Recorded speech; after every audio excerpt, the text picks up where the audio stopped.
ولو أننا نزلنا إليهم الملائكة وكلمهم الموتى وحشرنا عليهم كل شيء قبلا ما كانوا ليؤمنوا إلا أن يشاء الله ولكن أكثرهم يجهلون.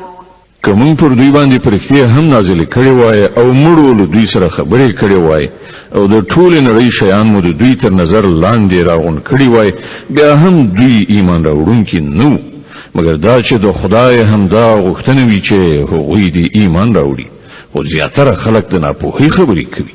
وكذلك جعلنا لكل نبي عدوا شياطين الإنس والجن يوحي بعضهم إلى بعض زخرف القول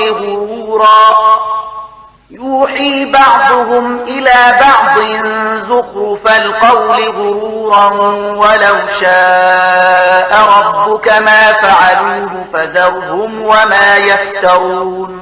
او مونږ تل هم داسې شیطان انسانان او شیطان پیریان د هر پیغمبر دښمنان ګرځولي دي چې یو بل ته خوږې خبرې د غولونې او فریب لپاره رسوي. که ستا د رب اراده دا وایي چې هغوی د داسې ونه کړي نو هغوی به هیڅکله داسې نه کول نو ته هغوی په خپل حال پرېږده چې په دروغو تړلو کې اخته وي. ولتصغى إليه أفئدة الذين لا يؤمنون بالآخرة وليرضوه وليقترفوا ما هم مقترفون. مونږ هغوی ته د دې هر څه کولو وخت زکه ورکوو چې کوم خلک چې په آخرت باندې ایمان نه لري د هغوی زړونه د دې غولونکي ښکلا په لوري مایل وي او هغوی پرې خوښ شي او د هغو ناوړو چارو په کړو لاس پوري کړي چې هغوی کول غواړي. فغير الله أبتغي حكما وهو الذي أنزل إليكم الكتاب مفصلا والذين آتيناهم الكتاب يعلمون أنه منزل من ربك بالحق فلا تكونن من الممترين. آیا زل الله نه پرته کوم بل فیصله کوونکی ولټوم په داسې حال کې چې هغه تاسو ته پوره مفصل کتاب لېږلی دی او کوم خلکو ته چې مونږ له تا نه مخکې کتاب ورکړی وو هغوی پوهیږي چې دا کتاب ستا د همغه رب له لوري په حق نازل شوی دی نو له دې کبله ته له شک کوونکو څخه مه کېږه. وتمت كلمة ربك صدقا وعدلا لا مبدل لكلماته وهو السميع العليم. ستا د رب وینا د رښتینولۍ او عدالت په اعتبار بشپړه ده. هیڅوک د هغه د فرمانونو بدلونکی نه دی او هغه د هر څه اوریدونکی او په هر څه پوهیدونکی دی. وإن تطع أكثر من في الأرض يضلوك عن سبيل الله إن يتبعون إلا الظن وإن هم إلا يخرصون.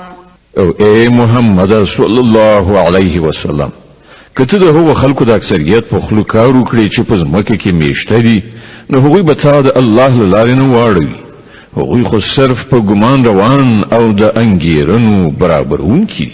إن ربك هو أعلم من يضل عن سبيله وهو أعلم بالمهتدين. په حقیقت کې ستا رب ډېر ښه پوهیږي چې څوک د هغه له لارې اوښتي دي او څوک په سمه لاره برابر دي. فكلوا مما ذكر اسم الله عليه إن كنتم بآياته مؤمنين. نو که تاسو د الله په آیاتونو ایمان لرئ نو په کوم څاروي باندې چې د حلالولو په وخت کې د الله نوم اخیستل شوی وي د هغه غوښه وخورئ. وما لكم ألا تأكلوا مما ذكر اسم الله عليه وقد فصل لكم ما حرم عليكم إلا ما اضطررتم إليه وإن كثيرا ليضلون بأهوائهم بغير علم إن ربك هو أعلم بالمعتدين. خنو څه دلیل دی چې تاسو هغه څه نه خورئ چې پر هغه باندې د الله نوم اخیستل شوی وي په داسې حال کې چې د کوم شیانو استعمال چې الله له اضطراري حالاتو نه پرته په نورو ټولو حالاتو کې حرام کړی دي د هغو تفصیل تاسو ته درښودلی دی. زیاتره خلک داسې دي چې له علم نه پرته صرف د خپلو خواهشاتو په اساس ګمراه کوونکې خبرې کوي. ستا رب دا له حده تېرېدونکي ډېر ښه پیژني. وذروا ظاهر الإثم وباطنه إن الذين يكسبون الإثم سيجزون بما كانوا يقترفون. تاسې هم له ښکاره ګناهونو څخه ځان وژغورئ او هم له پټو څخه. څوک چې د ګناه کسب کوي هغوی به د خپلې دغې ګټې مجازات ومومي.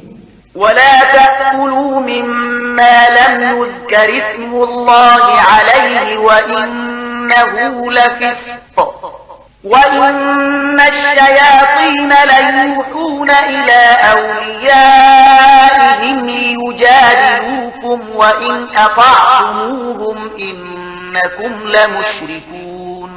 او کوم څاروي چې د الله د نوم په اخیستلو نوي ذبح کړی شوي د هغه غوښه مه خورئ. دا کار فسق دی. شیطانان د خپلو ملګرو په زړونو کې شکونه او اعتراضونه اچوي تر څو چې هغوی له تاسې سره شخړه وکړي. خو که تاسې د هغوی اطاعت ومانه تاسې به په باوري توګه مشرکان یاست. أومن كان ميتا فأحييناه وجعلنا له نورا يمشي به في الناس كمن مثله في الظلمات ليس بخارج منها كذلك زين للكافرين ما كانوا يعملون. آیا هغه څوک چې مخکې مړو بیا موږ ورته ژوند وباښه او هغه رڼا مو ورکړه چې د هغې په وړانګو کې هغه د خلکو په منځ کې د ژوند لاره وهي د هغه چا په څیر کېدی شي چې په ترږمیو کې غورځېدلی وي او په هیڅ شان ورڅخه وتونکی نه وي. د کافرانو لپاره په همدې توګه د هغوی کړه وړه ښایسته کړی شوي دي. وكذلك جعلنا في كل قرية أكابر مجرميها ليمكروا فيها وما يمكرون إلا بأنفسهم وما يشعرون. او په همدې ډول مونږ په هر سیمه کې د هغې غټ غټ مجرمان بوخت کړي دي چې هلته د خپل مکر او ټګۍ جالو غوړوي. اصلا هغوی د خپل ټګۍ په لومه کې په خپله نښتي دي خو له هغوی سره د دې شعور نشته. وإذا جاءتهم آية قالوا لن نؤمن حتى نؤتى مثل ما أوتي رسل الله الله أعلم حيث يجعل رسالته سيصيب الذين أجرموا صغار عند الله وعذاب شديد بما كانوا يمكرون. کله چې هغو ته کوم آیت راشي نو هغوی وایي مونږ به یې تر هغه پورې ونه منو تر څو چې په خپله مونږ ته هغه څه را نه کړی شي چې د الله رسولانو ته ورکړی شوي دي. الله ډېر ښه پوهیږي چې چیرته خپله پیغمبري غوره کړي. هغه وخت نږدې دی چې د مجرمان د خپلو ټګیو په مجازات کې د الله په وړاندې له رسوایۍ او سخت عذاب سره مخامخ شي. فمن يرد الله أن يهديه يشرح صدره للإسلام ومن يرد أن يضله يجعل صدره ضيقا حرجا كأنما يصعد في السماء كذلك يجعل الله الرجس على الذين لا يؤمنون. نو دا حقیقت دی چې اته چې الله د لارښودنې اراده وکړي د هغې سینه د اسلام لپاره پرانیزي او څوک چې وغواړي ګمراه کړي د هغې سینه تنګوي او داسې ساه بندیږي لکه چې د آسمان په لور پورته کیږي. په دې توګه الله له حق څخه د تیښتې او کرکې ناپاکي پر هغو کسانو مسلطوي چې ایمان نه راوړي. وهذا صراط ربك مستقيما قد فصلنا الآيات لقوم يذكرون. په داسې حال کې چې دا لاره ستا د رب سمه لاره ده او د هغه نښانې د هغو خلکو لپاره څرګندې کړای شوي دي چې نصیحت مني. لهم دار السلام عند ربهم وهو وليهم بما كانوا يعملون. د هغوی لپاره د هغو له رب سره د سلامتیا کور دی او هغه د هغې سمې کړنچارې له امله د هغوی سرپرست دی چې هغوی غوره کړی ده. ويوم يحشرهم جميعا يا معشر الجن قد استكثرتم من الإنس وقال أولياؤهم من الإنس ربنا استمتع بعضنا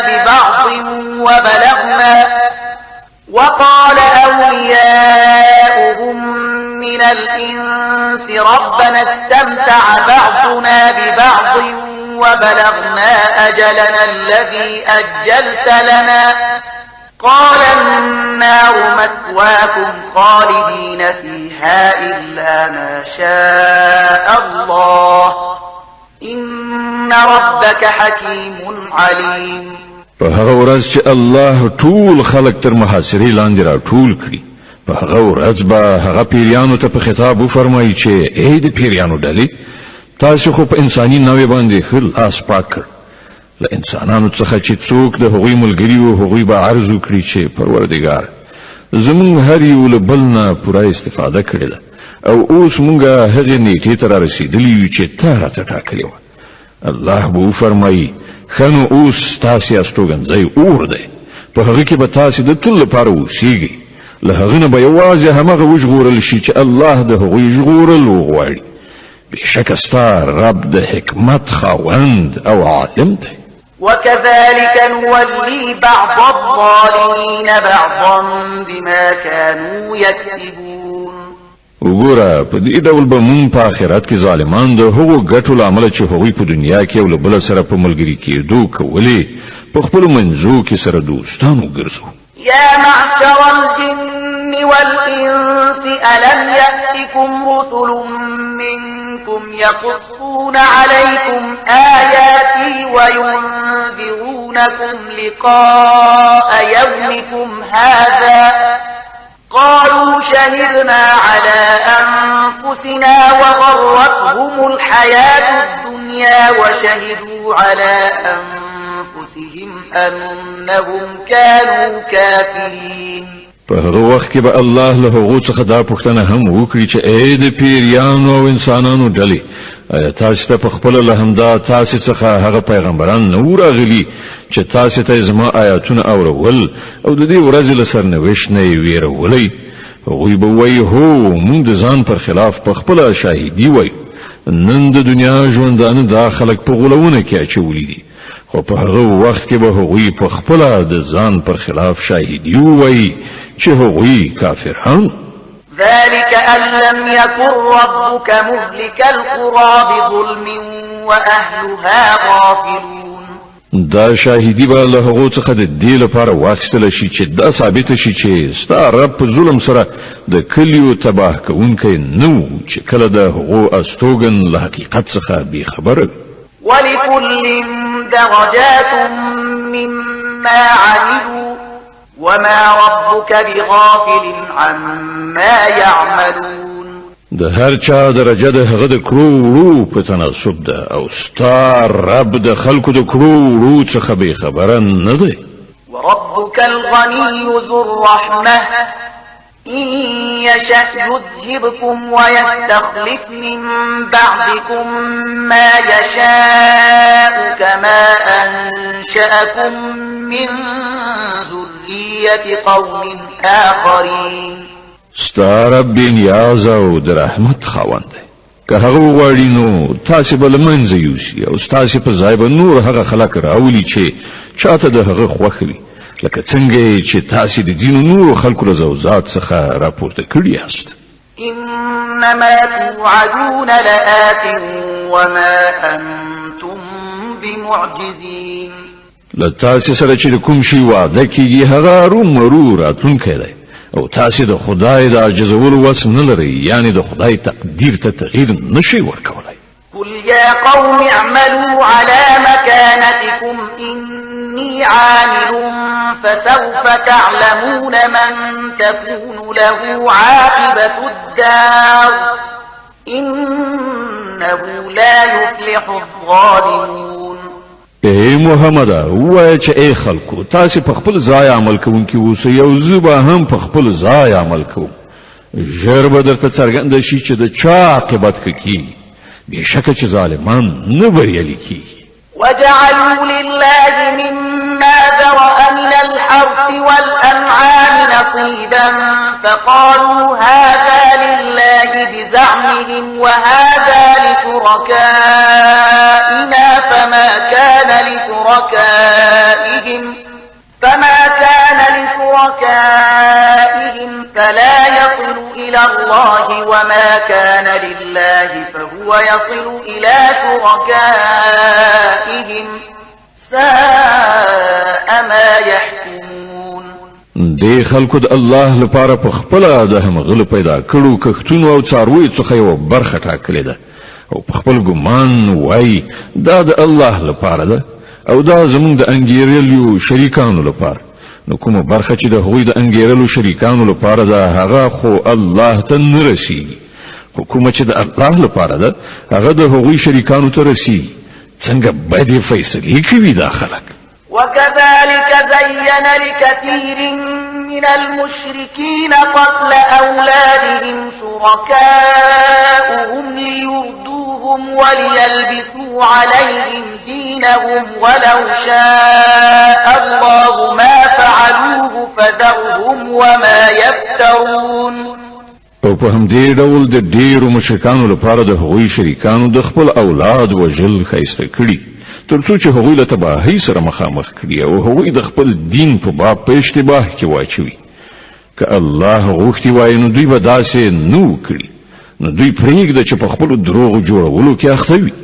د الانعام مبارکه سوره چې د قرآن عظیم الشان شپږمه سوره ده په مکې معظمې کې رانازله شوې ده 115 آیاتونه لري تلاوت او پښتو ترجمه یې له 138 آیت څخه اوري.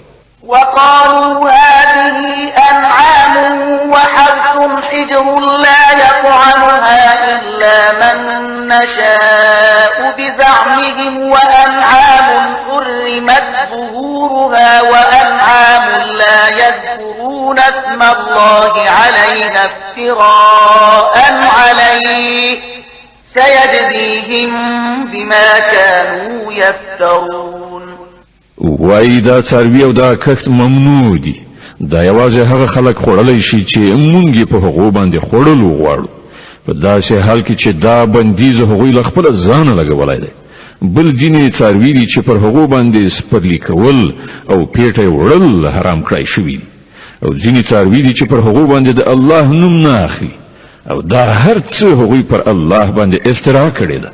ژر به الله دوی ته د دې دروغو جوړولو مجازات ورکړي. وقالوا ما في بطون هذه الأنعام خالصة لذكورنا ومحرم على أزواجنا وإن يكن ميتة فهم فيه شركاء سيجزيهم وصفهم إنه حكيم عليم. او وای چې د دې څارویو په ګیډه کې دي دا په ځانګړي ډول زموږ د نارینهو لپاره دي او زموږ په ښځو باندې حرام دي خو که مړ وي نو دواړه د هغه په خوړلو کې شریک کېدای شي. دا خبرې چې دوی غوټه کړي دي د دې مجازات به الله دوی ته ورکړي بېشکه هغه حکیم او له ټولو خبرونه خبر ده. قد خسر الذين قتلوا أولادهم سفها بغير علم وحرموا ما رزقهم الله افتراء على الله قد ضلوا وما كانوا مهتدين. په باوري توګه هغه خلک زیانمن شول چې خپل اولادونه د جهالت او ناپوهۍ په اساس ووژل او د الله ورکړې روزي په الله باندې په دروغو تړلو سره حرام وګڼله.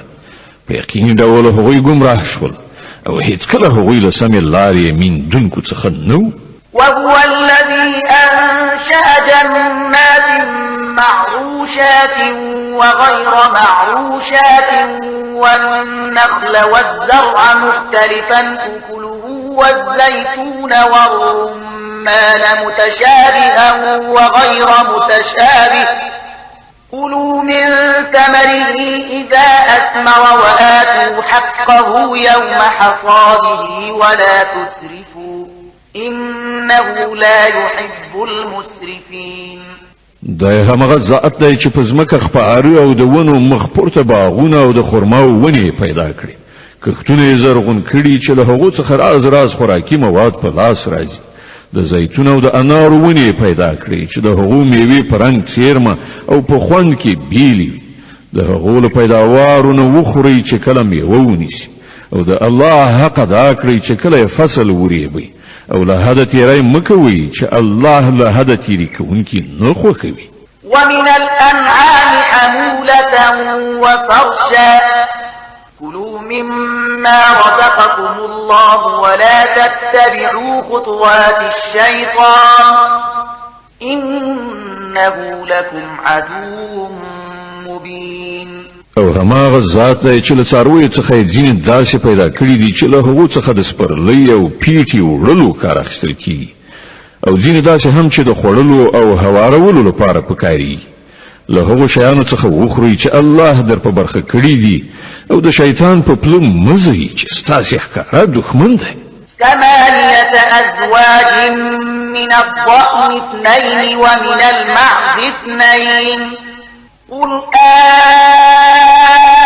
أذكرين حرم أم الأنثيين أما اشتملت عليه أرحام الأنثيين نبئوني بعلم إن كنتم صادقين.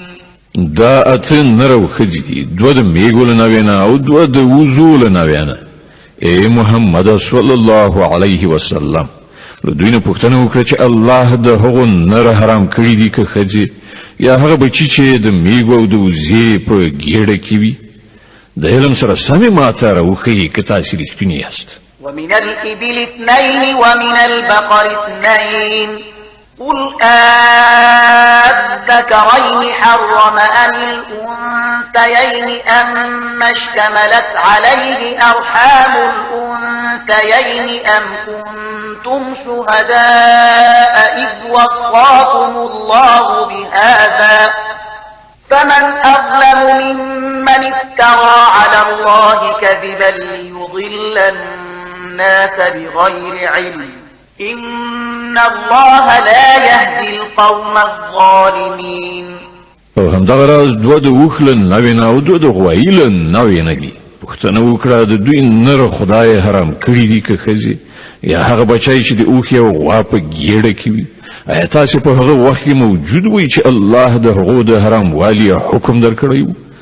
نو له هغه چا نه به بل لوی ظالم څوک وي چې د الله لوري ته د دروغو وینا منسوب کړي، تر څو چې له علم نه پرته خلکو ته غلطه لارښوونه وکړي. په باوري توګه الله دغه راز ظالمانو ته سمه لاره نه ښیي. قل لا أجد فيما أوحي إلي محرما على طاعم يطعمه إلا أن يكون ميتة أو دما مسفوحا أو لحم خنزير فإنه رجس أو فسقا أهل لغير الله به فمن اضطر غير باغ ولا عاد فإن ربك غفور رحيم. ای محمد صلی الله علیه وسلم، دوی ته ووایه کومه وحی چې ماته راغلی ده په هغې کې خو زه کوم داسې شی نه مومم چې په کوم خوړونکي باندې حرام وي، مګر دا چې هغه مرداره یعنې خپله مړ شوی وي، یا توی شوي وینه وي، یا د خوږو غوښه وي چې هغه ناپاکه ده، یا فسق وي چې د الله د نوم د اخیستلو پرته ذبح کړی شوی وي. نو څوک چې د اړتیا په حالت کې له دغو شیانو څخه کوم شی وخوري پرته له دې چې هغه د نافرمانۍ اراده ولري، او پرته له دې چې د اړتیا له اندازې څخه زیاتی وکړي، نو په دې کې شک نشته چې ستا رب له تېرېدنې څخه کار اخیستونکی او رحم کوونکی دی. وعلى الذين هادوا حرمنا كل ذي ظفر ومن البقر والغنم حرمنا عليهم شحومهما إلا ما حملت ظهورهما أو الحوايا أو ما اختلط بعظم ذلك جزيناهم ببغيهم وإنا لصادقون. او کوم خلکو چې يهودیت غوړه کړ پر هغه باندې مونږ ټول نوکانو والا جناور حرام کړیو او د غویانو او پسونو واز ده هم له هغې نه پرته چې د هغو په پختیو یا د هغو په کلمو یا په هډوکو پورې نښتي وي دا مونږ د هغو د سرغړونې سزا هغوی ته ورکړې وه او دا څه چې مونږ وایو بیخي رښتیا وایو. فإن كذبوك فقل ربكم ذو رحمة واسعة ولا يرد بأسه عن القوم المجرمين. اوس که هغوی تا دروغجنو ګڼي نو ورته ووایه چې ستاسې د رب د رحمت لمن ارته ده او له ګناهکارانو څخه د هغه د عذاب مخه ګرځول کېدی نشي. سيقول الذين أشركوا لو شاء الله ما أشركنا ولا آباؤنا ولا حرمنا من شيء كذلك كذب الذين من قبلهم حتى ذاقوا بأسنا قل هل عندكم من علم فتخرجوه لنا إن تتبعون إلا الظن وإن أنتم إلا تخرصون. دا مشرکان بس تاسې د دې خبرو په جواب کې ارومرو وایي چې که الله غوښتلی نو به مونږ مشرکان شوي وو او نو به زمونږ پلار نیکه او نو به مونږ کوم شی حرام ګڼلی د همدغه راز خبرو په جوړولو له دوی نه مخکې خلکو هم حق ته د دروغو نسبتونه کړي وو تر دې پورې چې په پای کې زمونږ د عذاب خوند وڅاکه. دوی ته ووایه آیا له تاسې سره څه علم شته چې هغه مونږ ته وړاندې کړی شي؟ تاسې خو صرف په ګمان روان یاست او ځانګړې انګېرنې کوئ. قل فلله الحجة البالغة فلو شاء لهداكم أجمعين. بیا ووایه ستاسې د دې سند په مقابل کې حقیقت ته رسېدلی سند خو له الله سره دی. بېشکه که الله غوښتي وای نو تاسې ټولو ته به یې لارښوونه کړې وه. قل هلم شهداءكم الذين يشهدون أن الله حرم هذا فإن شهدوا فلا تشهد معهم ولا تتبع أهواء الذين كذبوا بآياتنا والذين لا يؤمنون بالآخرة وهم بربهم يعدلون. دوی ته ووایه چې خپل هغه شاهدان راولئ چې د دې خبرې شاهدي ووایي چې الله دا شیان حرام کړي دي. نو که هغوی شاهدي ووایي نو ته له هغو سره شاهدي مه وایه او هیڅکله د هغو خلکو په غوښتنو پسې مه ځه چې هغوی زموږ آیاتونو ته د دروغو نسبتونه کړي دي او له آخرت نه منکران دي او نور له خپل رب سره شریکوي. قل تعالوا أتل ما حرم ربكم عليكم ألا تشركوا به شيئا وبالوالدين إحسانا ولا تقتلوا أولادكم من إملاق نحن نرزقكم وإياهم ولا تقربوا الفواحش ما ظهر منها وما بطن ولا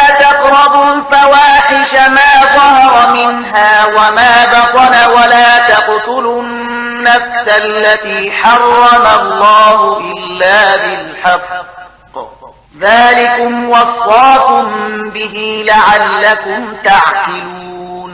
ای محمد دوی ته وایه چې راشئ زه تاسې ته اورم چې ستاسې رب پر تاسې باندې څه بندیزونه لګولي دي. دا چې له هغه سره څوک مه شریکوئ، له مور او پلار سره ښه چارچلند وکړئ، خپل اولاد د مفلسۍ له ویرې مه وژنئ، موږ تاسې ته هم روزي درکوو او هغو ته به یې هم ورکړو. او فواحشو یعنې کبیره ګناهونو ته مه ورنږدې کیږئ او هغه نفس چې الله هغه محترم ګرځولی دی مه وژنئ مګر په حق سره. دا خبرې دي چې د دې لارښودنه هغه تاسې ته کړې ده.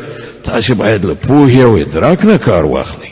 ولا تقربوا مال اليتيم إلا بالتي هي أحسن حتى يبلغ أشده وأوفوا الكيل والميزان بالقسط لا نكلف نفسا إلا وسعها لا نكلف نفسا إلا وسعها وإذا قلتم فاعدلوا ولو كان ذا قربى وبعهد الله أوفوا ذلكم وصاكم به لعلكم تذكرون. او دا چې د یتیم مال ته مونږ نږدې کیږي مګر په داسې توګه چې ډیره غوره وي تر دې پورې چې هغه د خپل رشد سن او عمر ته ورسیږي او په ټول او پیمانه کې پوره انصاف وکړي. مونږ په هر چا باندې د مسؤلیت همغومره پیټه یږدو څومره چې د هغه په وس کې وي او کله چې خبره کوي په عدالت سره وکړي که معامله د خپل خپلوان هم وي او له الله سره تعهد پوره کړي. د دې خبرو ښوونه تاسو ته الله کړې ده په کار ده چې تاسو نصیحت ومنئ. وأن هذا صراطي مستقيما فاتبعوه ولا تتبعوا السبل فتفرق بكم عن سبيله ذلكم وصاكم به لعلكم تتقون. دغه راز د هغه لارښوونه دا ده چې همدا زما سمه لاره ده نو تاسو په هم دې باندې لاړ شئ او په نورو لارو باندې مزئ چې هغه به تاسو له هغې لارې واړوي تیت پرک به مو کړي. دا د هغه هدایت چې تاسو رب درکړی دی په کار ده چې تاسو له انحراف څخه ځان وژغورئ. ثم آتينا موسى الكتاب تماما على الذي أحسن وتفصيلا لكل شيء وهدى ورحمة لعلهم بلقاء ربهم يؤمنون. بیا موسی ته کتاب ورکړی چې پر ښه چلند غوره کوونکی انسان باندې د نعمت بشپړول او د هر ضروري شي تفصیل او له سره تر پایه هدایت او رحمت او د دې لپاره بني اسرائیل ته ورکړی شوی و چې ښایي خلک له خپل پروردګار سره په یو ځای کېدو ایمان راوړي. وهذا كتاب أنزلناه مبارك فاتبعوه واتقوا لعلكم ترحمون. او په همدې ډول موږ دا کتاب نازل کړی دی له برکته یو ډک کتاب نو تاسو د دې پیروي وکړئ او د تقوا کړنچاره غوره کړئ لرې نه ده چې پر تاسو رحم وشي. أن تقولوا إنما أنزل الكتاب على طائفتين من قبلنا وإن كنا عن دراستهم لغافلين. ترڅو چې دا ونه وایي چې کتاب له موږ نه پخوا دوه ډلو یعنی یهود او نصارا ته نازل شوی او موږ له هغو له لوستلو بې خبره وو.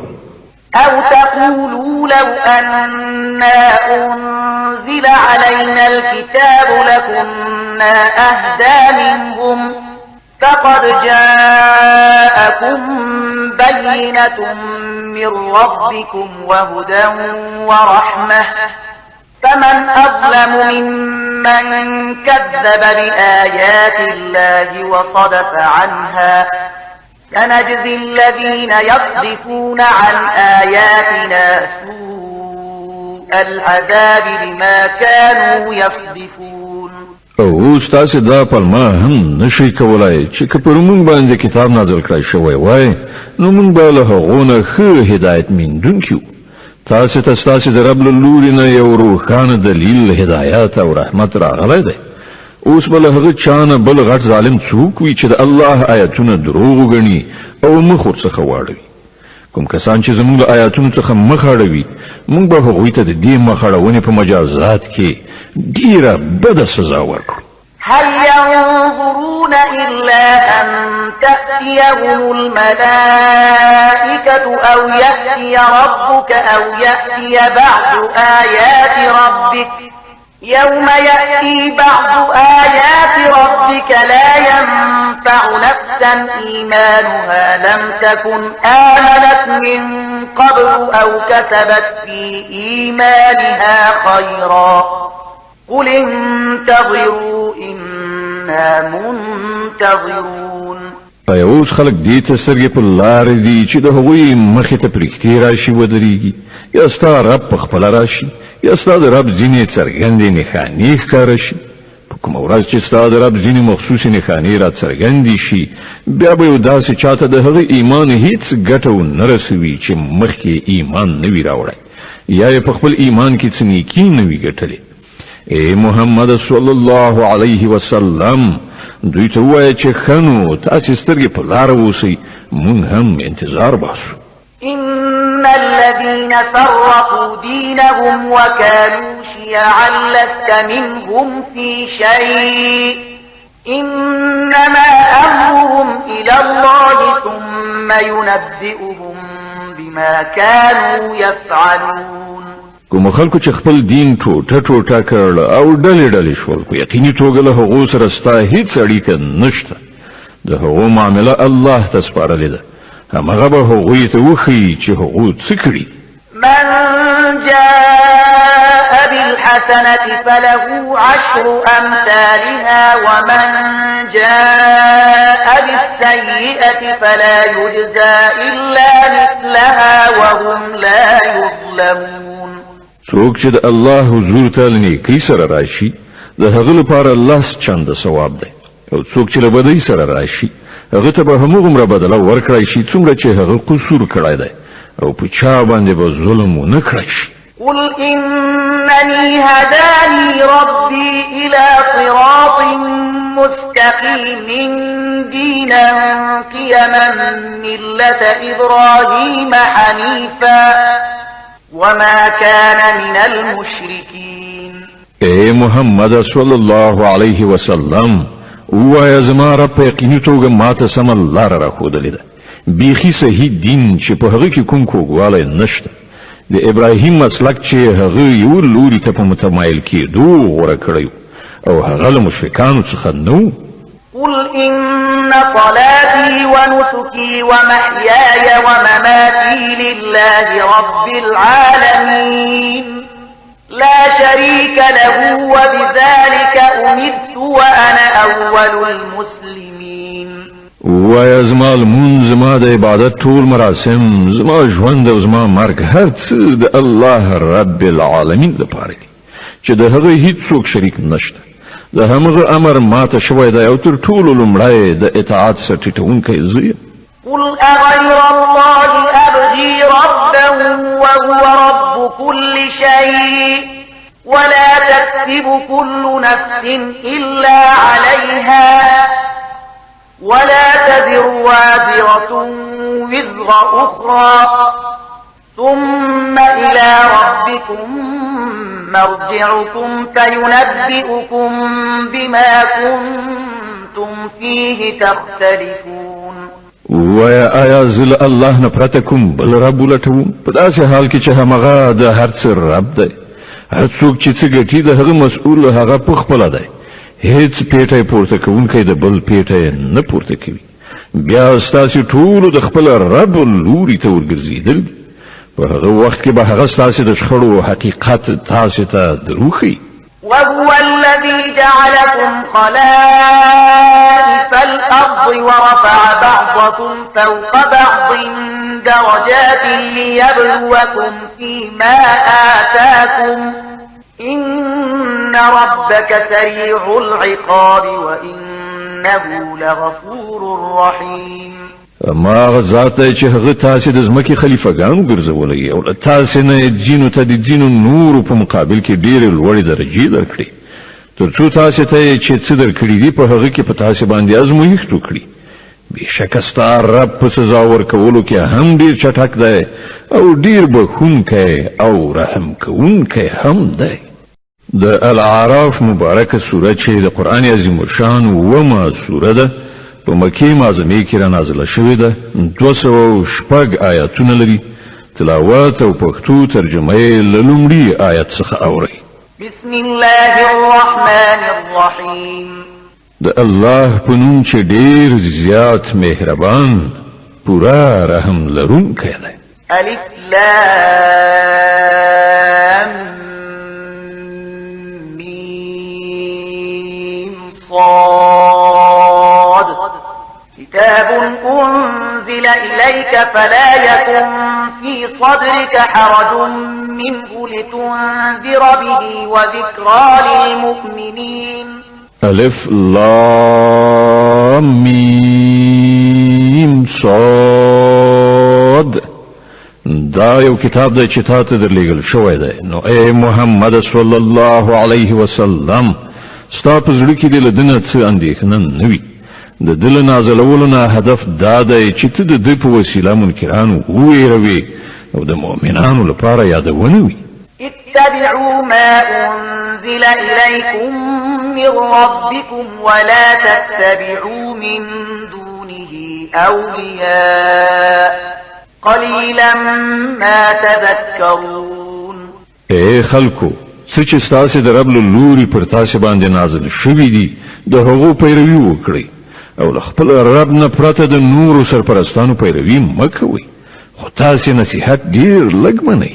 وكم من قرية أهلكناها فجاءها بأسنا بياتا أو هم قائلون. څومره ودانۍ دي چې هغه مونږ تباه کړې، پر هغو باندې په ناڅاپي ډول د شپې زمونږ عذاب پرېوت، یا په رڼا ورځ په داسې وخت کې راغی چې هغوی استراحت کړی. فما كان دعواهم إذ جاءهم بأسنا إلا أن قالوا إنا كنا ظالمين. او کله چې پر هغوی باندې زموږ عذاب راغی نو د هغوی په ژبه له دې وینا پرته نور څه نه و چې موږ په رښتیا سره ظالمانو. فلنسألن الذين أرسل إليهم ولنسألن المرسلين. نو دا کار ارومرو کېدونکی دی چې موږ له هغو خلکو څخه حساب واخلو چې موږ هغوی ته پیغمبران ورلیږلي دي او له پیغمبرانو نه به هم د پیغام رسولو پوښتنه وکړو. فلنقصن عليهم بعلم وما كنا غائبين. بیا به موږ په خپله په کامل علم سره ټوله ماجرا د هغوی مخې ته وړاندې کړو. ښه نو موږ چېرته غایب نه وو. والوزن يومئذ الحق فمن ثقلت موازينه فأولئك هم المفلحون ومن خفت موازينه فأولئك الذين خسروا أنفسهم بما كانوا بآياتنا يظلمون. او په هغه ورځ به تله کټ مټ حق وي، د چا چې پله درنه وي همغوی به خلاصون ومومي او د چا چې پلې سپکې شي همغوی به په زیان کې د خپل ځان اخته کوونکي وي، ځکه چې هغوی زموږ له آیاتونو سره له ظلمه ډک برخورد کوو. ولقد مكناكم في الأرض وجعلنا لكم فيها معايش قليلا ما تشكرون. مونږ تاسې له وس واک سره په ځمکه کې میشته کړئ او ستاسې لپاره مو دلته د اوسېدو وسایل برابر کړل، خو تاسې ډېر کم شکر ویستونکي یاست. ولقد خلقناكم ثم صورناكم ثم قلنا للملائكة اسجدوا لآدم فسجدوا إلا إبليس لم يكن من الساجدين. مونږ ستاسې هستونه یعنی پیدایښت پیل کړ، بیا مو ستاسو صورت جوړ کړ، بیا مو فرښتو ته وویل چې آدم ته سجده وکړئ. په دې امر سره ټولو سجده وکړه، خو ابلیس په سجده کوونکو کې شامل نشو. قال ما منعك ألا تسجد إذ أمرتك قال أنا خير منه خلقتني من نار وخلقته من طين. پوښتنه یې وکړه ته څه شي له سجدې کولو څخه منع کړې کله چې ما درته امر کړی و؟ وی ویل زه له هغه نه غوره یم، تا زه له اوره پیدا کړی یم او هغه له خټې څخه. قال فاهبط منها فما يكون لك أن تتكبر فيها فاخرج إنك من الصاغرين. الله فرمایل خنو ته له دې ځایه کوز شه، ته حق نه لرې چې دلته د لویۍ غرور وکړې، ووځه چې په حقیقت کې ته له ذلیل شوو څخه یې. قال أنظرني إلى يوم يبعثون. وی ویل ما ته تر هغې ورځې پورې مهلت راکړه چې دا ټول دوهم ځل راپاڅول شي. قال إنك من المنظرين. قال فبما أغويتني لأقعدن لهم صراطك المستقيم ثم لآتينهم من بين أيديهم ومن خلفهم وعن أيمانهم وعن شمائلهم ولا تجد أكثرهم شاكرين. وی فرمایل مهلت ته درته وی ویل خنو څنګه چې تا زه په ګمراهۍ کې اخته کړم زه به هم اوس استاد سم لارې په سر باندې دغه انسانانو ته څارو کینم لوړاندې ورسته خي خوا کینې خوا هر لوري به راایثار کړم او ته به د دوی زیاتره شکر ویستونکي ونه مومې. قال اخرج منها مذءوما مدحورا لمن تبعك منهم لأملأن جهنم منكم أجمعين. وی فرمایل دې ځای سپکه ورټل شوی وزه باور ولره چې له دوی څخه چې څوک ستا پیروي وکړي ستا په شمول به له هغو ټولو نه دوزخ ډک کړم. ويا آدم اسكن أنت وزوجك الجنة فكلا من حيث شئتما ولا تقربا هذه الشجرة فتكونا من الظالمين. او اے آدم ته او ستا مېرمن دواړه په دې جنت کې اوسېږي هر چیرته چې هر شی ستاسې زړه غواړي خورئ خو دغې ونې ته نږدې مه ورځئ که نه نو له ظالمانو څخه به وشمېرل شئ. فوسوس لهما الشيطان ليبدي لهما ما وري عنهما من سوآتهما وقال ما نهاكما ربكما عن هذه الشجرة إلا أن تكونا ملكين أو تكونا من الخالدين. بیا شیطان هغوی تیر وستل تر څو چې د هغوی شرم ځایونه چې یو له بله پټ کړای شوي وو د هغوی په وړاندې بربند شي. هغو ته یې وویل ستاسې رب چې تاسې له دې ونې څخه منع کړي یاست د دې باعث له دې پرته نور څه نه دي چې چیرته تاسې پرېږدي نه شي یا تاسې ته د تل لپاره ژوند در په برخه نه شي. وقاسمهما إني لكما لمن الناصحين. او هغه په لوړه یعنې قسم خوړلو هغوی ته وویل چې زه ستاسې رښتینی خیر غوښتونکی یم. فدلاهما بغرور فلما ذاقا الشجرة بدت لهما سوآتهما وطفقا يخصفان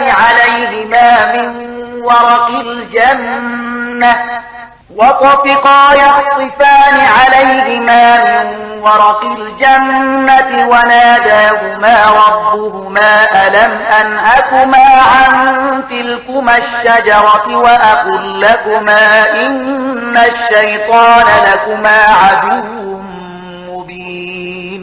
په دې توګه په غولولو سره هغه دواړه کرار خپل لارې ته راواړول. په پای کې چې کله هغوی د هغې ونې خوند وڅاکه نو د یو بل په وړاندې د هغوی سطر مات شو او هغوی د جنت په پاڼو سره د خپلو بدنونو په پټولو لاس پورې کړ. په دې وخت کې چې کله د هغو رب هغوی ته غږ وکړ آیا ما تاسې له دې ونې څخه نه وی منع کړي او نه مې وویلي چې شیطان ستاسې ښکاره دښمن دی؟ قالا ربنا ظلمنا أنفسنا وإن لم تغفر لنا وترحمنا لنكونن من الخاسرين.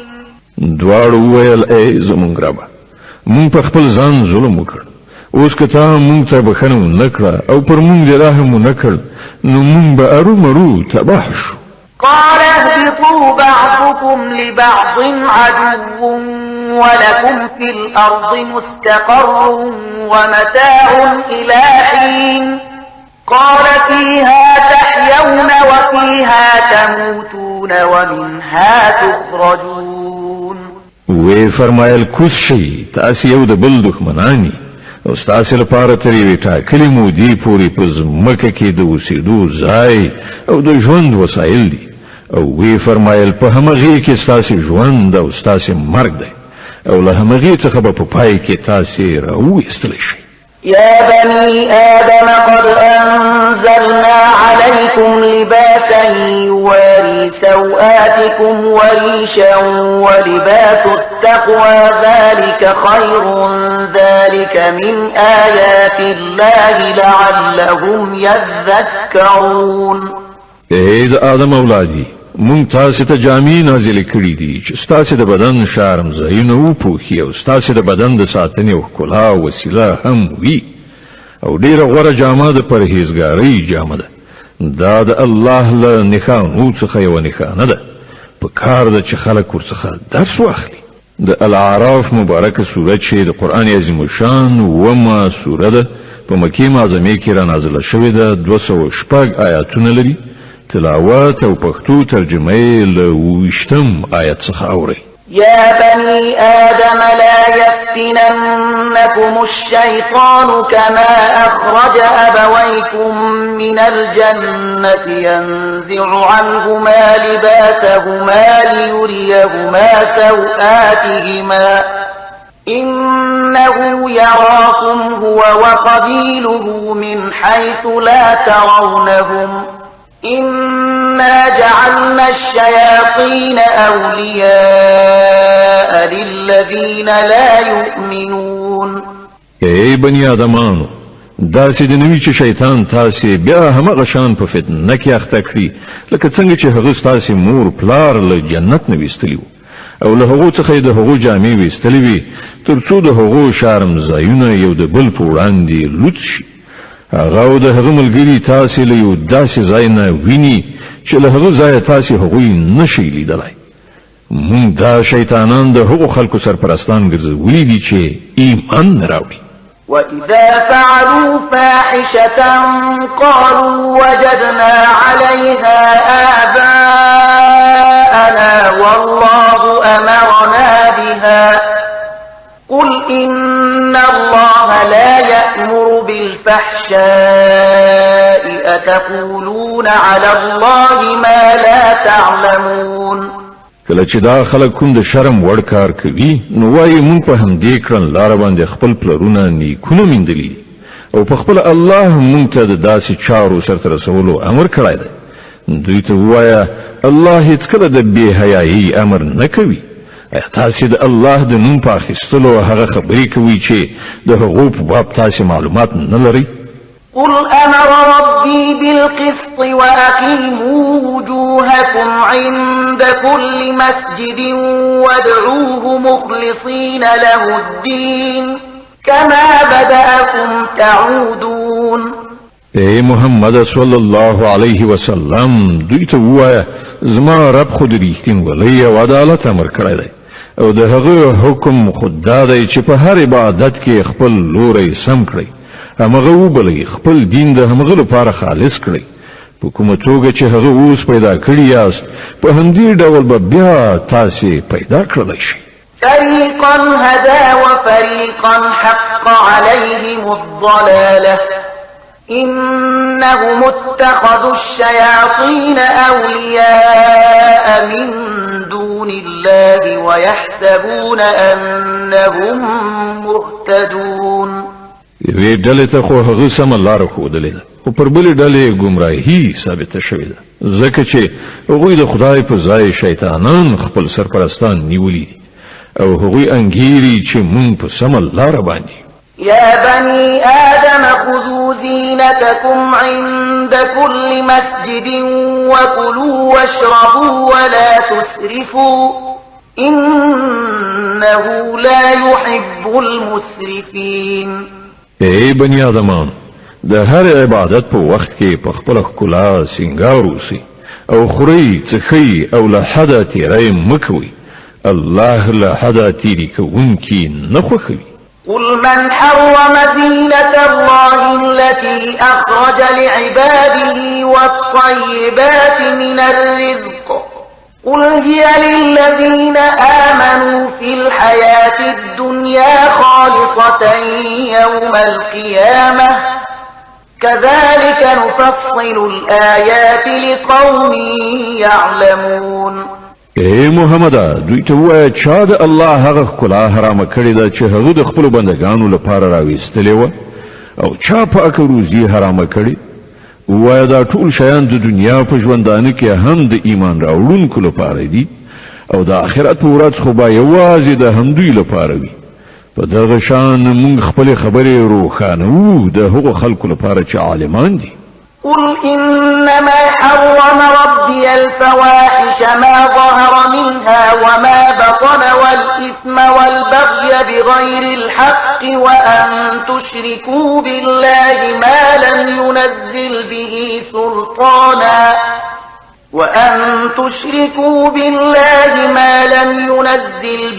سلطانا وأن تقولوا على الله ما لا تعلمون. اے محمد صلی الله علیه وسلم دوی ته وایي چې زما رب چې کوم شیان حرام کړی دي هغه خود دادي د بے حیايي چارې کښکاروي او کپټي او ګناه او د حق په خلاف تیرای او دا چې الله سره تاسو کوم څوک شریک کړی چې د هغه لپاره کوم سند نه دی نازل کړی او دا چې د الله په نوم داسې کومه خبره وکړي چې د هغې په باب تاسو معلومات نه لرئ چې هغه په حقیقت کې همغه کړی ده. ولكل أمة أجل فإذا جاء أجلهم لا يستأخرون ساعة ولا يستقدمون.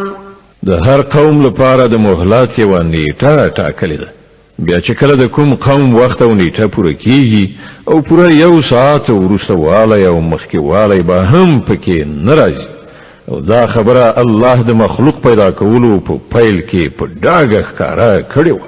يا بني آدم إما يأتينكم رسل منكم يقصون عليكم آياتي فمن اتقى وأصلح فلا خوف عليهم ولا هم يحزنون. اے بني آدمان په یاد لرئ که چېرته تاسو ته په خپله له تاسې نه داسې پیغمبران راشي چې تاسو ته زما آیاتونه اوروي نو څوک چې له سرغړونې څخه ډډه وکړي او خپله کړنچاره سمه کړي د هغه لپاره څه ویره او کړاو نشته. والذين كذبوا بآياتنا واستكبروا عنها أولئك أصحاب النار هم فيها خالدون. او څوک چې زموږ آیاتونه دروغ وګڼي او د هغو په مقابل کې په سرکشۍ لاس پورې کړي هغوی به دوزخیان وي د تل لپاره به پکې استوګن وي.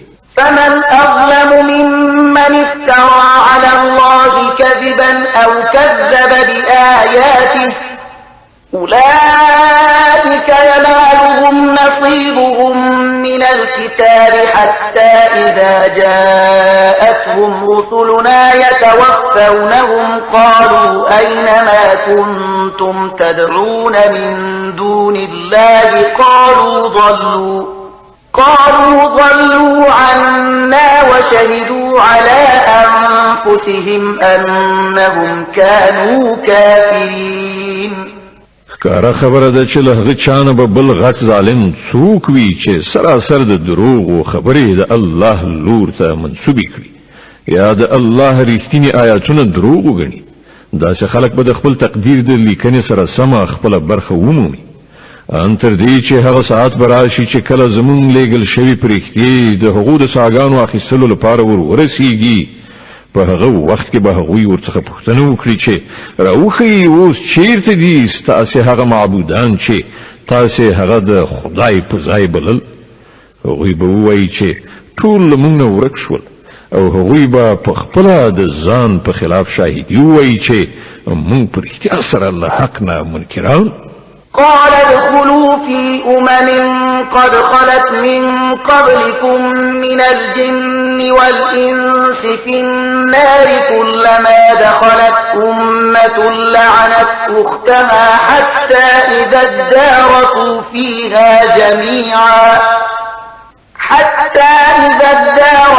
فيها جميعا قالت أخراهم لأولاهم ربنا هؤلاء أضلونا فآتهم عذابا ضعفا من النار قال لكل ضعف ولكن لا تعلمون. الله به فرمایي زی تاسو همغه دوزخ ته لاړ شئ چې هغه ته له تاسې څخه مخکې د پیریانو او انسانانو تېرې شوې ډلې ورغلي.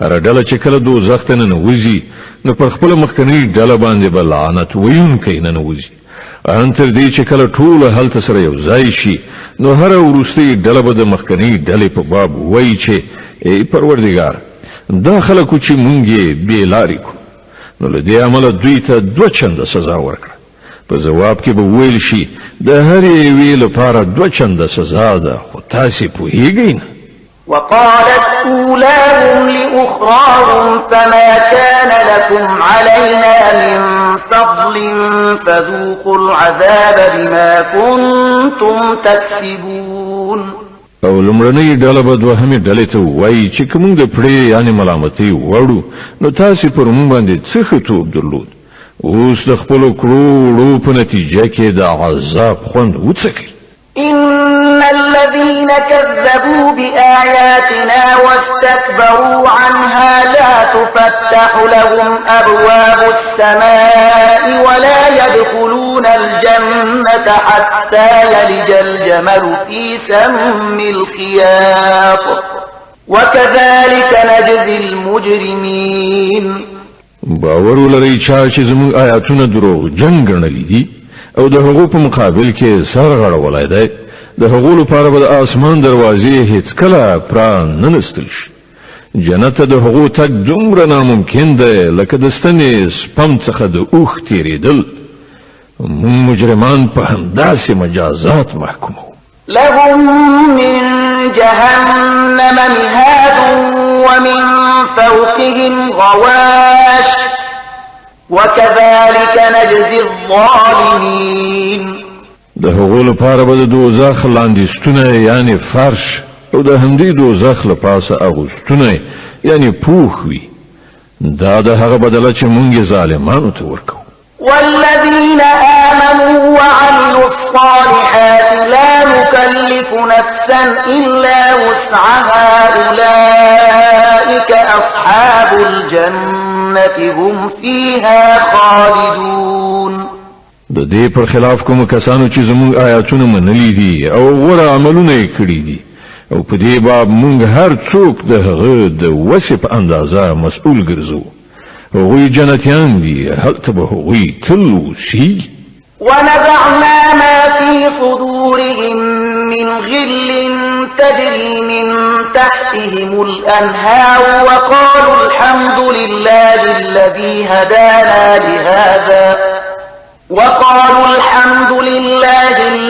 هدانا لهذا وما كنا لنهتدي لولا أن هدانا الله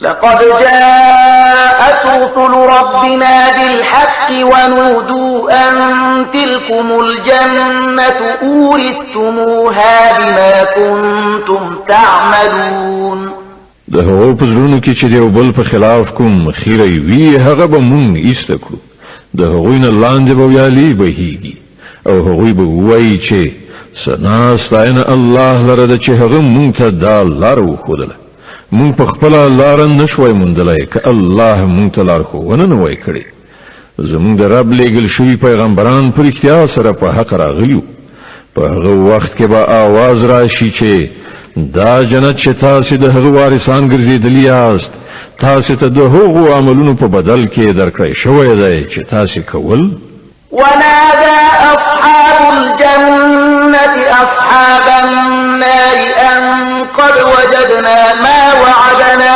ربنا حقا فهل وجدتم ما وعد ربكم حقا قالوا نعم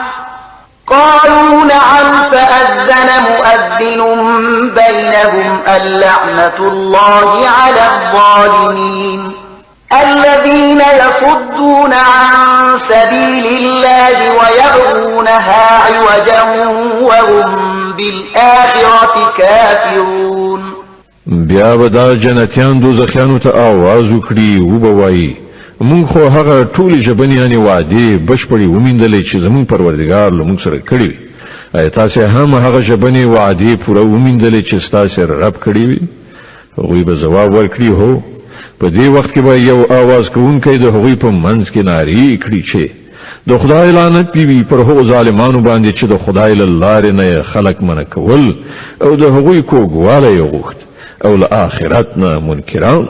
وبينهما حجاب وعلى الأعراف رجال يعرفون كلا بسيماهم ونادوا أصحاب الجنة أن سلام عليكم لم يدخلوها وهم يطمعون. د دې دوارو ډلو ترمنځ به یو پرده یعنی برید وي چې د هغې د پاسه پر اعراف باندې به څه نور کسان وي. دوی به هره ډله د هغې له څېرې نه پیژني او جنتیانو ته به آواز وکړي وبه وایي چې سلامتي دې وي پر تاسې. دا خلک به په جنت کې ننوتلي نه وي خو د هغه هیلهمن به وي.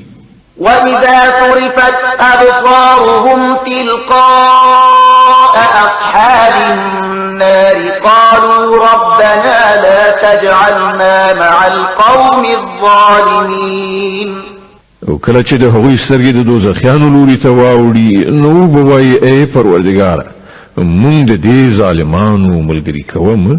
ونادى أصحاب الأعراف رجالا يعرفونهم بسيماهم قالوا ما أغنى عنكم جمعكم وما كنتم تستكبرون أهؤلاء الذين أقسمتم لا ينالهم الله برحمة ادخلوا الجنة لا خوف عليكم ولا أنتم تحزنون. بیا به دا د اعراف خلک څو تنه غټ غټ دوزخیان د هغو په نښو نښانو سره وپېژني. ورته به آواز وکړي چې تاسې ولیدل نن نه ستاسې ډلې ټپلې ستاسې څه درد دوا کړ نه مو هغه وسایل په کار شول چې تاسې لوی شیان ګڼل. او آیا دا جنتیان همغه خلک نه دي چې د هغو په باب تاسې په قسمونو خوړلو ویل چې دوی ته خو به خدای له خپل رحمت څخه هیڅ شی هم ور نه کړي؟ نن هم هغوی ته وویل شول چې ننوځئ جنت ته نه به در باندې ویره وي نه کړاو. ونادى أصحاب النار أصحاب الجنة أن أفيضوا علينا من الماء أو مما رزقكم الله قالوا إن الله حرمهما على الكافرين الذين اتخذوا دينهم لهوا ولعبا وغرتهم الحياة الدنيا فاليوم ننساهم كما نسوا لقاء يومهم هذا وما كانوا بآياتنا يجحدون. او دوزخیان به جنتیانو ته آواز وکړي چې لږ غوندې اوبه پر موږ باندې راتوی کړئ یا له هغې روزي څخه چې الله تاسې ته درکړې ده یو څه راوغورځوئ. هغوی به ځواب ورکړي چې الله دا دواړه شیان د حق پر هغو منکرانو باندې حرام کړي دي چې هغوی خپل دین لوبه او ساعتیري ګرځولی او د دنیا ژوند هغوی غولولی و. الله فرمایي چې نن به موږ هم هغوی په همغه شان هیر کړو لکه څنګه چې هغوی د دې ورځې پیوستون هیر کړی او زموږ له آیاتونو څخه یې انکار کوو. ولقد جئناهم بكتاب فصلناه على علم هدى ورحمة لقوم يؤمنون. موږ دغه خلکو ته له یو داسې کتاب سره راغلي یو چې هغه مو د علم په اساس تشریح کړی دی د ایمان راوړونکو لپاره هدایت او رحمت دی. هل ينظرون إلا تأويله يوم يأتي تأويله يقول الذين نسوه من قبل قد جاءت رسل ربنا بالحق فهل لنا من شفعاء فيشفعوا لنا أو نرد فنعمل غير الذي كنا نعمل قد خسروا أنفسهم وضل عنهم ما كانوا يفترون. اوس نو آیا دا خلک لدی پرته کومې بلې خبرې ته سترګې په لار دي چې هغه عاقبت سره مخامخ شي چې دا کتاب د هغه خبر ورکوي؟ په کومه ورځ چې له هغه عاقبت سره مخامخ شي نو چا چې مخکې هغه له یاده ویستلی و همغه خلک به ووایي چې په رښتیا سره زموږ د پروردګار پیغمبران له حق سره راغلي نو آیا اوس به زمونږ لپاره کوم سپارښتګر وي چې زمونږ په باب سپارښت وکړي یا مونږ دوهم ځل بیرته ولیږل شو تر څو د هغه څه په ځای چې مونږ پخوا کول اوس په بل ډول کار وکړو هغوی په خپل ځانونه زیانمن کړل او کوم دروغ چې هغوی تړل هغه ټول ورڅخه ورک شول. إن ربكم الله الذي خلق السماوات والأرض في 6 أيام ثم استوى على العرش يغشي الليل النهار يطلبه حثيثا والشمس والقمر والنجوم مسخرات بأمره ألا له الخلق والأمر تبارك الله رب العالمين. په حقیقت کې ستاسو رب همغه الله دی چې هغه اسمانونه او ځمکه په شپږو ورځو کې پیدا کړل بیا د خپل پاچاهۍ پر تخت باندې جلوهګر شو شپه په ورځ باندې خوروي او بیا ورځ په شپې پسې په منډه راځي لمر او سپوږمۍ او ستوري پیدا کړل ټول د هغه د امر تابع دي خبردار اوسئ د همغه هستونه ده او د همغه حکومت ده لوی د الله لره د ټول نړیوالو مالک او پروردگار ده. ادعوا ربكم تضرعا وخفية إنه لا يحب المعتدين.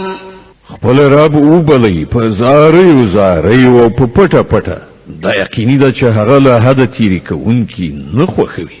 ولا تفسدوا في الأرض بعد إصلاحها وادعوه خوفا وطمعا إن رحمة الله قريب من المحسنين.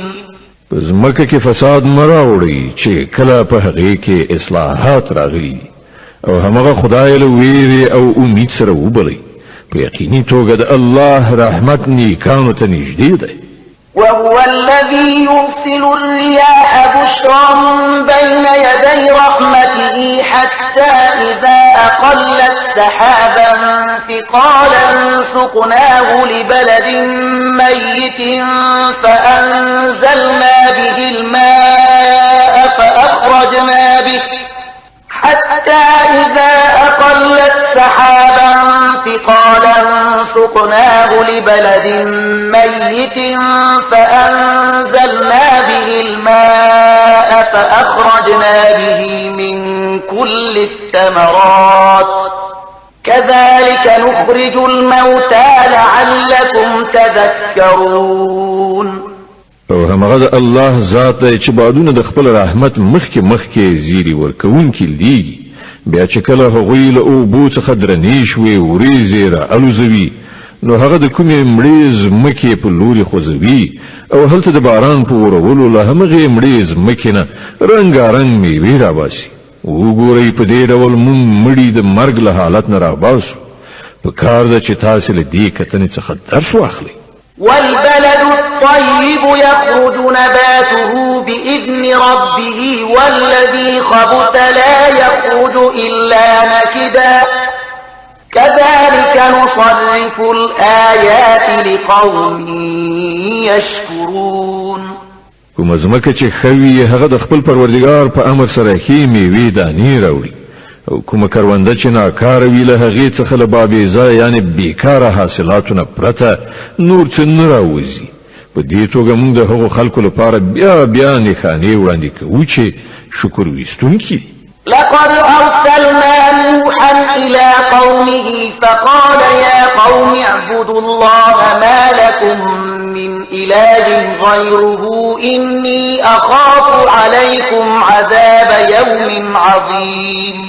مون نوح د هغه د قوم لوري ته ولېږه هغه وویل ای زما قومه د الله بندګي وکړئ له هغه پرته ستاسې هیڅ بل خدای نشته زه پر تاسې باندې د یوې هیبتناکې ورځې له عذابه ویریږم.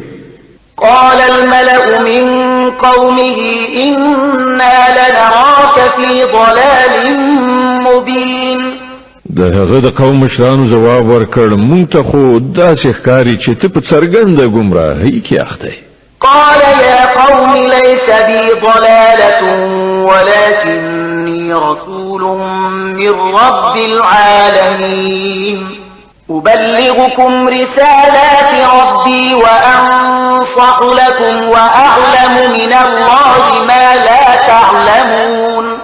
ویلای زما قومه زه په کومه ګمراهۍ کې نه یم اخته شوی بلکې زه د رب العالمین پیغمبر یم. تاسو ته د خپل رب پیغامونه رسوم. ستاسو خیر غوښتونکی یم او ماته د الله له لوري د هغه څه معلومات راکړی شوي چې تاسو ته نه دي معلوم. أوعجبتم أن جاءكم ذكر من ربكم على رجل منكم لينذركم ولتتقوا ولعلكم ترحمون. ایا تاسو په دې خبره حیران شوي چې تاسو ته په خپل ستاسو د قوم نه دی وسړي په وسیله ستاسو د رب یادونه راغله تر څو چې ستاسو پاملرنه راواړوي او تاسو له انحراف نه ځان وژغورئ او پر تاسو رحم وشي. فكذبوه فأنجيناه والذين معه في الفلك وأغرقنا الذين كذبوا بآياتنا إنهم كانوا قوما عمين. خو هغوی هغه دروغجن وګاڼه. په پای کې موږ هغه او د هغه ملګرو ته په یو بیړۍ کې نجات ورکړ او هغه خلک مو غرق کړل چې هغوی زموږ آیاتونه دروغ ګڼلي. په باوري توګه هغوی وړاندو. وإلى عاد أخاهم هودا قال يا قوم اعبدوا الله ما لكم من إله غيره أفلا تتقون. او د عادیانو لوري ته مونږ د هغو ورور هود ولېږه. هغه وویل ای زما قومه د الله بندګي وکړئ له هغه پرته ستاسې هیڅ بل کوم خدای نشته نو آیا نه ویریږئ؟ قال الملأ الذين كفروا من قومه إنا لنراك في سفاهة وإنا لنظنك من الكاذبين. د هغه د قوم مشرانو چې د هغه د خبرې له منلو څخه انکار کوو په جواب کې وویل مون خو تا په ناپوهۍ کې اخته ګڼو او زموږ دا ګمان دی چې ته دروغجن یې. قال يا قوم ليس بي سفاهة ولكني رسول من رب العالمين أبلغكم رسالات ربي وأنا لكم ناصح أمين. هغه وویل ای زما قومه زه په ناپوهۍ کې اخته نه یم بلکې زه د رب العالمین پیغمبر یم. تاسو ته د خپل رب پیغامونه رسوم او ستاسې خواخوږی یم چې ډاډینه ورباندې کیدی شي. أوعجبتم أن جاءكم ذكر من ربكم على رجل منكم لينذركم واذكروا إذ جعلكم خلفاء من بعد قوم نوح وزادكم في الخلق بسطة فاذكروا آلاء الله لعلكم تفلحون.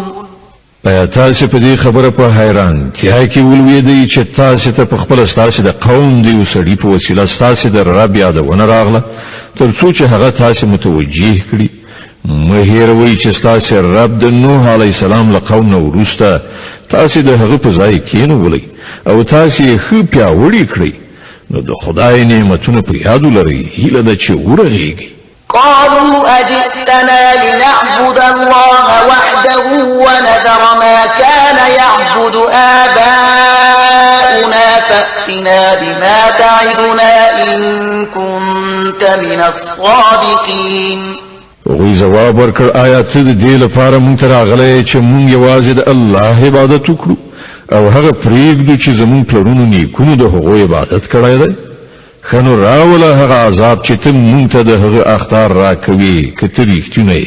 قال قد وقع عليكم من ربكم رجس وغضب أتجادلونني في أسماء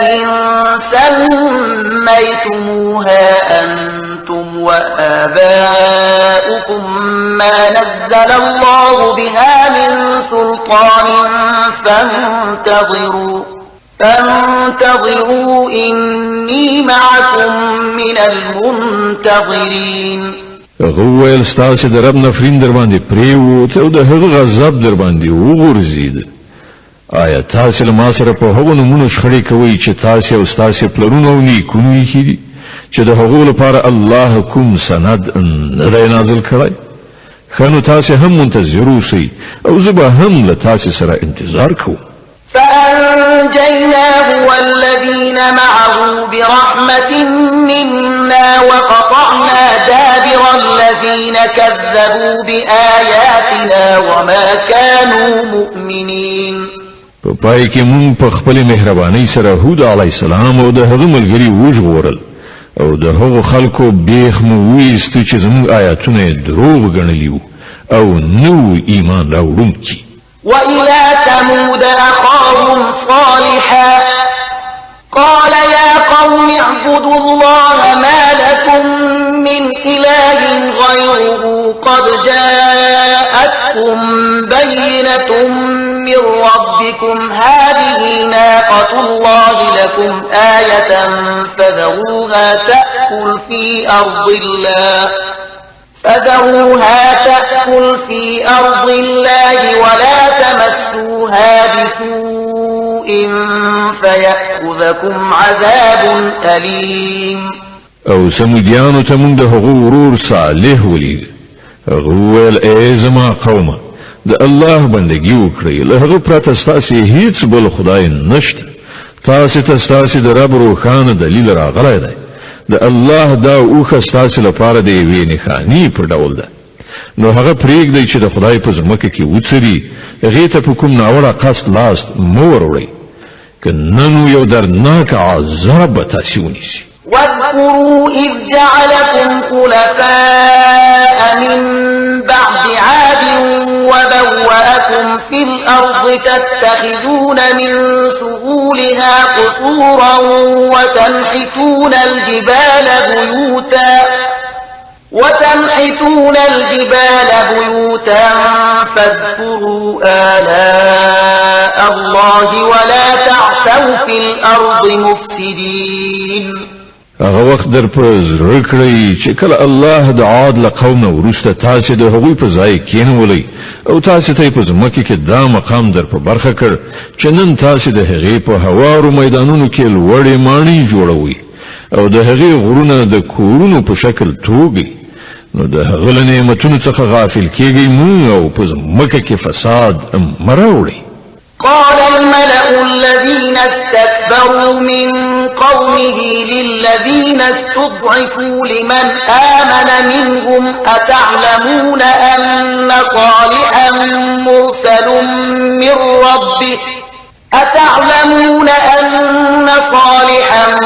مرسل من ربه قالوا إنا بما أرسل به مؤمنون.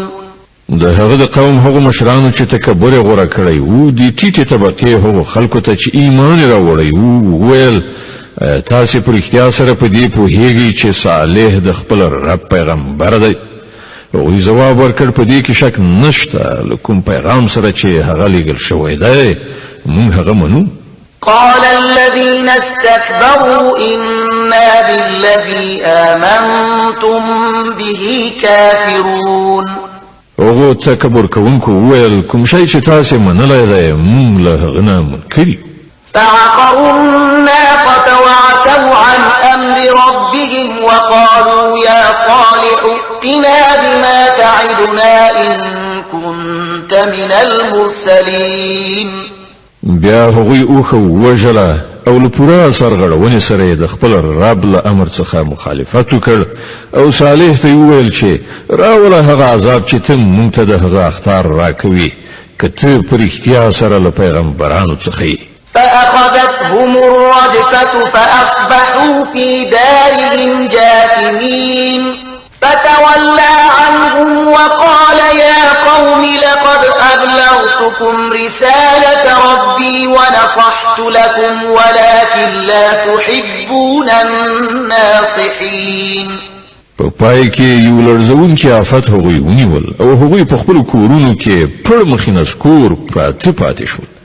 او صالح علیه السلام دا ویل د هغو له کلو څخه و چې ای زما قومه ما د خپل رب پیغام تاسو ته ورساو او ما تاسو ډیره خواخوږي وکړه خو زه څه وکړم چې تاسو خپل خواخوږي نه خوښوئ ولوطا إذ قال لقومه أتأتون الفاحشة ما سبقكم بها من أحد من العالمين او لوط موږ د پیغمبر په حیث ولي نو په یاد لره چې کله هغه خپل قوم ته وویل آیا تاسو داسې بې حیا شوي یاست چې هغه شرمناک کار کوي چې له تاسو نه مخکې په نړۍ کې هیڅ چا نه دی کړی إنكم لتأتون الرجال شهوة من دون النساء بل أنتم قوم مسرفون تاسو خځې پرېږدئ له نارینه‌و سره خپله غریزه مړوئ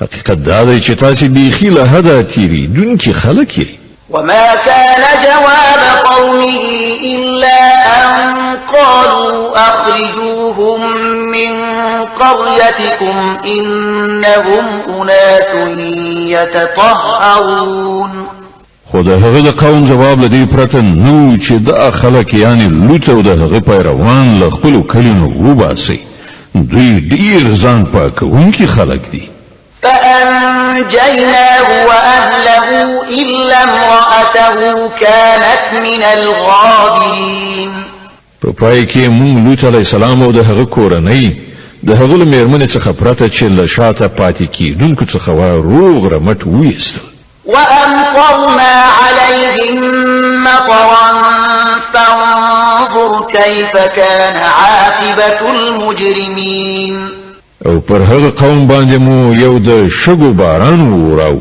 نو وګوره چې د هغه مجرمانو څه عاقبت شو د الاعراف مبارکه سوره چې د قران عظیم شان ومه سوره ده په مکه معظمه کې را نازله شوې ده 206 آیاتونه لري تلاوت او پښتو ترجمه یې له 15 آیات څخه اوري وإلى مدين أخاهم شعيبا قال يا قوم اعبدوا الله ما لكم من إله غيره قد جاءتكم بينة من ربكم فأوفوا الكيل والميزان ولا تبخسوا الناس